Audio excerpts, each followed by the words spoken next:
Fitness আর কাগজপত্রহীন গাড়ির বিরুদ্ধে ঢাকায় বিআরটিএর অভিযানের আগাম খবর পেয়ে কয়েক ঘন্টার জন্য উধাও শত শত বাস। সংস্থাটির চেয়ারম্যানের নেতৃত্বে চলা অভিযানের ফলাফল মাত্র কয়েকটি আনফিট গাড়ি। কিছুক্ষণ পরই শেষ অভিযান শুরু হয় গাড়ির মিছিল। এদিকে চালকরা বলছেন এভাবে ম্যানেজ করেই কাগজপত্র ছাড়া বছরের পর বছর গাড়ি চালাচ্ছেন তারা। এখন প্রশ্ন হলো, এমন লোক দেখানো অভিযানের উদ্দেশ্য কি?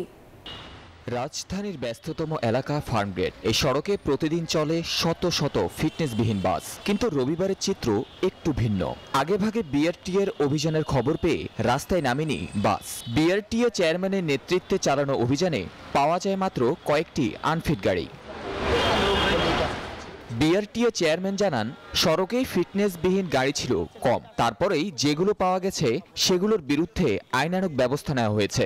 কিন্তু এই সমস্যাটা একদিনে কিন্তু আপনি সমাধান করতে পারবেন না, বাট এই ইনিশিয়েটিভটা আমাদের নেওয়া দরকার, কারণ আমাদের সড়কে শৃঙ্খলা ফিরিয়ে আনার জন্য, এবং we have initiated the process.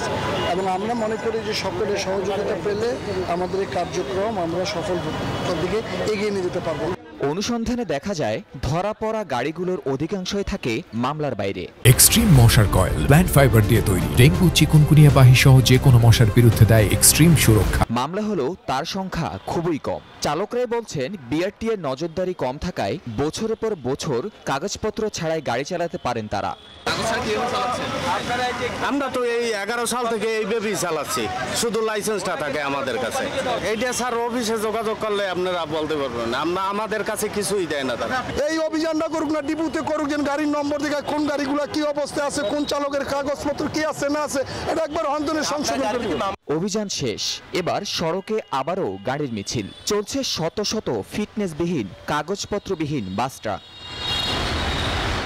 পরিবহন বিশেষজ্ঞরা বলছেন, এভাবে আগাম বার্তা দিয়ে অভিযান লোক দেখানো ছাড়া কিছুই নয়। এভাবে সড়কে শৃঙ্খলা তো ফিরবেই না, বরং বাড়বে অনিয়ম। তাহমিদ আমিন, নিউজ 24, ঢাকা।